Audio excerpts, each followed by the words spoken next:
Hello friends, welcome back to our channel. అందరూ బాగున్నారా అని అనుకుంటున్నాను. నేనైతే చాలా బాగున్నానండి.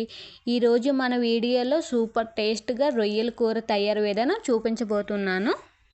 ఈ రొయ్యల కూరను ఒక్కొక్కరు ఒక్కొక్క విధంగా ప్రిపేర్ చేస్తారు. కానీ నాకు మాత్రం నేను చేసిన ఈ రొయ్యల కూర నాకు నచ్చుతుంది. నాకే కాదు, మా ఇంట్లో అందరికి కూడా ఇది ఫేవరెట్ కర్రీ. మరి ఆలస్యం చేయకుండా నోరూరించే రొయ్యల కూర తయారు విధానం ఇప్పుడు చూద్దాం. ఇక్కడ రొయ్యల కూర చేయడానికి నేను 1/2 కేజీ రొయ్యలు అయితే తీసుకున్నాను. రొయ్యలు పై పొట్ట తీసుకొని పసుపు సాల్ట్ వేసుకొని నీట్గా శుభ్రంగా కడుక్కోవాలి.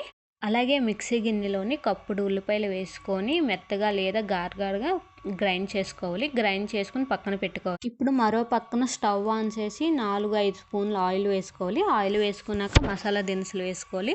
కొంచెం జీలకర్ర, ఇక బిర్యానీ ఆకులు, యాలకులు, లవంగులు ఇవన్నీ వేసుకోవాలి. కాసేపు ఫ్రై అయ్యాక మనం ఆల్రెడీ గ్రైండ్ చేసి పెట్టుకున్న ఉల్లిపాయలు వేసుకుని కొంచెం బాగా ఫ్రై చేసుకోవాలి. ఇట్లా గోల్డెన్ కలర్ వచ్చిన వరకు అయితే ఫ్రై చేసుకోవాలి. గోల్డెన్ కలర్ వచ్చిన వరకు ఫ్రై చేసుకున్నాక మనం అల్లం తెల్లుల్లి పేస్ట్ 1 స్పూన్ వేసుకోవాలి. అలాగే 2-3 పచ్చిమిర్చిలు కట్ చేసుకుని వేసుకోవాలి. ఇవి బాగా ఫ్రై చేసుకున్నాక మనం ఆల్రెడీ కడిగి పెట్టుకున్న రొయ్యలుని వేసుకోవాలి. వేసుకున్నాక కొంచెం పసుపు వేసుకోవాలి. పసుపు వేసుకోవాలి. ఇవి వేసుకున్నాక మనం మూత పెట్టుకొని ఉంచాలి. ఒక 5-6 నిమిషాలు లో ఫ్లేమ్లోనే ఉంచాలి.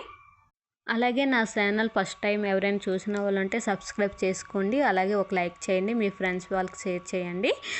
రొయ్యల్లో వాటర్ ఇంకే వరకు అయితే ఫ్రై చేసుకోవాలి. ఇలాగ 5-6 నిమిషాల వరకు మూత పెట్టుకోవాలి. ఇంకా వాటర్ ఉన్నాయి కదా, బాగా ఇంకిపోవాలండి. వాటర్ ఇంకిపోయినాక 2 స్పూన్ల కారం వేసుకోవాలి. అలాగే 1 స్పూన్ ధనియాల పౌడర్, 1 స్పూన్ జీలకర్ర పౌడర్ వేసుకోవాలి. రుచికి సరిపడినంత సాల్ట్ వేసుకొని బాగా ఫ్రై చేసుకోవాలి. బాగా ఫ్రై అయ్యాయంటే వాటర్ అంతా ఇంకిపోవాలి. మంటని లో ఫ్లేమ్లో పెట్టుకొని కలుపుకోవాలి. కలుపుకున్న తర్వాత మూత పెట్టుకోవాలి ఒక 2 నిమిషాలు. ఉప్పు కారం అవి అయితే రొయ్యలకైతే బాగా అంటుకుంటుంది కాబట్టి మూత పెట్టుకొని ఒక 2 నిమిషాలు ఉంచుకోవాలి.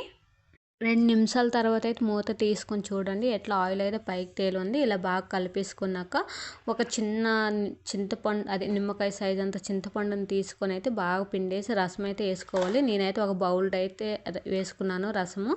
ఇలా రసం వేసుకున్నాక మీకు గ్రేవీకి సరిపడినంత కొంచెం వాటర్ వేసుకొని కలుపుకుని బాగానే ఉంటుంది. మీకు గ్రేవీకి ఎంత కావాలంటే అంత వాటర్ వేసుకోండి.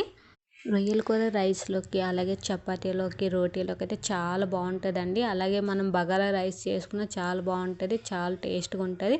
మీరు కలిపి ఇలా ఒకసారి ట్రై చేయండి ఫ్రెండ్స్, చాలా చాలా బాగుంటుంది. ఉడికిందా లేదా అనుకొని ఇలాగ స్పూన్ పెట్టి నొక్కండి. ఇట్లా చూడండి 2 ముక్కలుగా అయిపోతే